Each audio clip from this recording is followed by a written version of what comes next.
Welcome to The Identity Maze, a podcast exploring the paradox of human connection in the global age. I'm Ava Dana. Let's step into the maze. Humans are remarkably good at one thing, turning others into enemies. But have you ever wondered why? We all have a voice, but it is only heard if we have a seat at the table. If we are not seated at the table, we could easily be defined as the enemy. Yet, even when seated at the table, there is no guarantee that those seated with us will see us as allies. But what if I do not hate you or foster harmful designs against you? Should I be labeled your enemy? What if I personally am not responsible for starting hostile action against you? Should I be your adversary? Social media may be the largest table humanity has ever built, and it caters for all of us to take a seat. It's a good place for engagement, so all our voices can be heard. It's a good place for sharing, so understanding is gained. And while we are seated at the table, all of us should hope for meaningful discussions. But somewhere along the way, this table turned into a fierce battleground. So come prepared for combat. We are the most vocal we have ever been, but our voices are aggressive. We shout, we swear, we demean, and we discard. And when this happens, all we hear is a cacophony. The noise brings with it tribalism and slogans. As self-identity disappears behind digital screens and down rabbit holes, groupthink charges along like a stallion seeking unbridled power. Now, some of you may be saying, what choice do we have but to fit in with what is trending or what appears to be the most powerful voice? And the answer is simple. We can choose to give up on ourselves, or we can choose to truly represent ourselves. What we should never do is give up on ourselves just to fit in with the rest.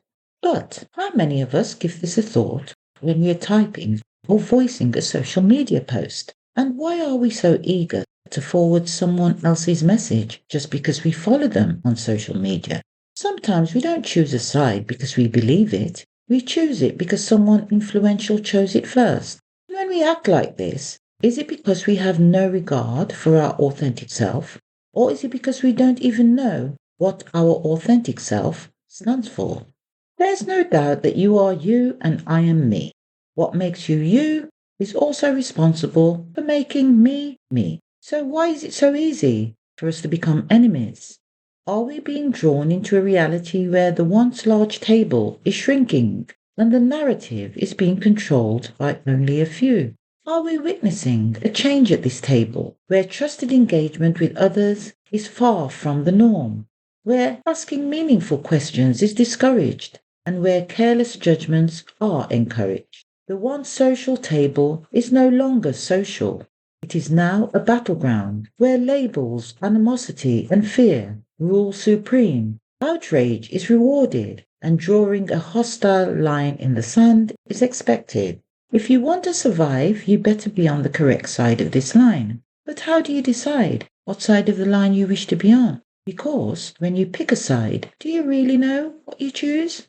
If we look at what's happening right now in the real world, a pattern begins to emerge. Across platforms like X and YouTube, people are not just sharing ideas, they are taking sides. And more importantly, they are defining their enemies. What's interesting is how quickly this happens. A topic appears, a narrative forms, and within moments, people begin to divide into groups, into positions, into us and them. Research and reporting from organizations like The Guardian have shown that even small changes in what people see on their feeds can significantly increase political hostility. Not just disagreement, but emotional opposition. An analysis from Vox highlights how online communities often unite not just around shared beliefs, but around shared targets. A person, a group, an idea, just anything to push against. Because something subtle happens when humans come together. It's not enough for us to know who we are. We begin to define ourselves by who we are not. And that's where the enemy appears.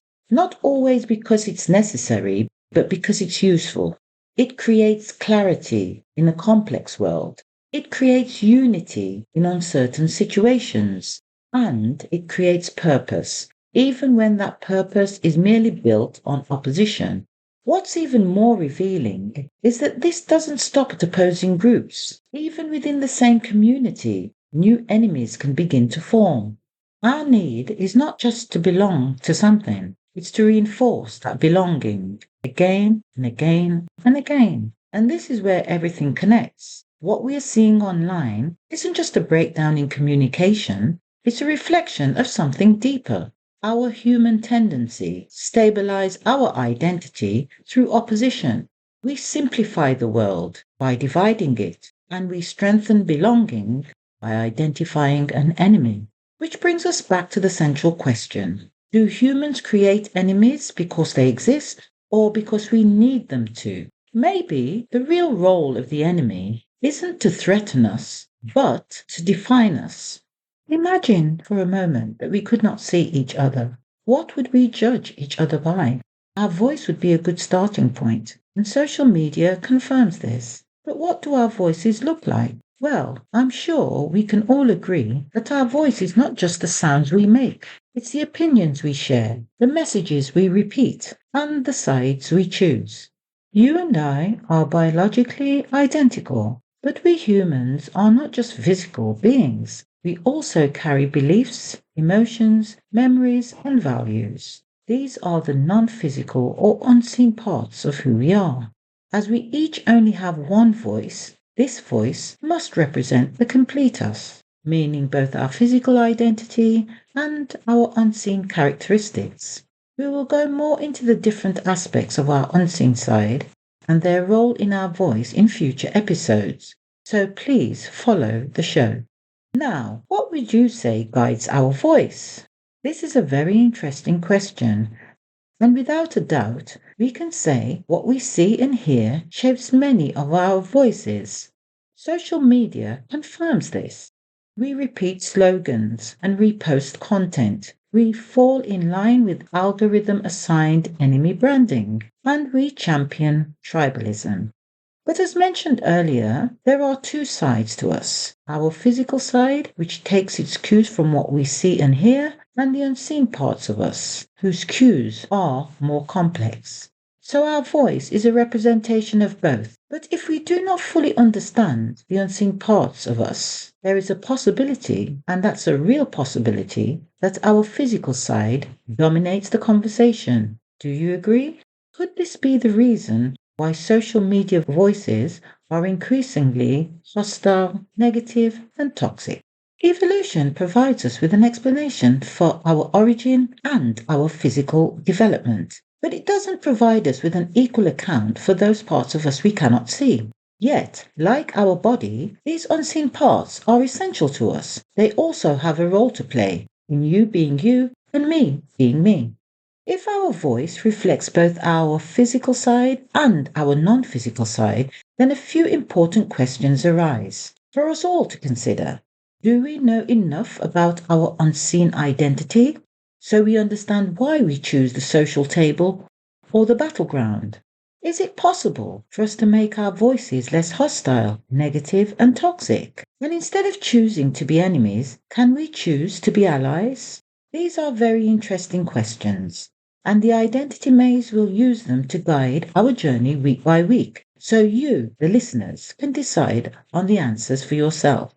Our voices have no physical appearance, yet, because of them, we make enemies. Our voices travel across time, across borders, and across generations. Technology has amplified our voices, and these amplified voices increase our ability to turn disagreement into conflict. So, going back to the title of this episode, Why Humans Create Enemies Even When We Don't Need to, perhaps humans don't actually need enemies. Perhaps we simply believe that we do. So, what do you think?